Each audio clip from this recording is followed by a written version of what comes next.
Et si tu n'étais jamais vraiment seul, même dans les pires moments? Savais-tu que certaines personnes vivent sous la garde directe d'un ange envoyé par Dieu? Dans Hébreux chapitre 1, verset 14, il est écrit que les anges sont des esprits envoyés en mission par Dieu pour servir ceux à qui le salut est destiné. Ce n'est pas une image poétique ou une belle idée. C'est une vérité spirituelle déclarée noir sur blanc. Ceux qui appartiennent à Dieu bénéficient d'un secours céleste, envoyé personnellement par le Créateur.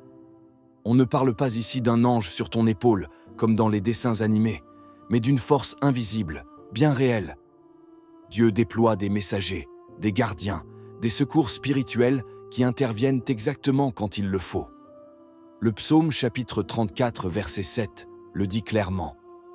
L'ange de l'Éternel campe autour de ceux qui le craignent, et il les délivre. Tu ne les vois pas, mais quand tu as frôlé le pire sans comprendre comment tu t'en es sorti, quand une réponse est venue contre toute attente, quand la paix t'a visité alors que tout s'effondrait, ce n'était peut-être pas une coïncidence. C'était peut-être un ange, envoyé pour toi. Jésus lui-même l'a affirmé dans Matthieu chapitre 18, verset 10.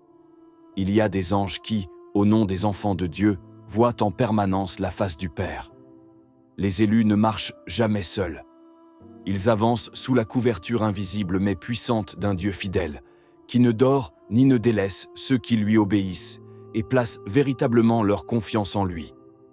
Si tu crois que Dieu place des anges autour de toi, écris « Amen » dans les commentaires et partage cette vidéo avec quelqu'un qui a besoin de se rappeler qu'il n'est jamais seul.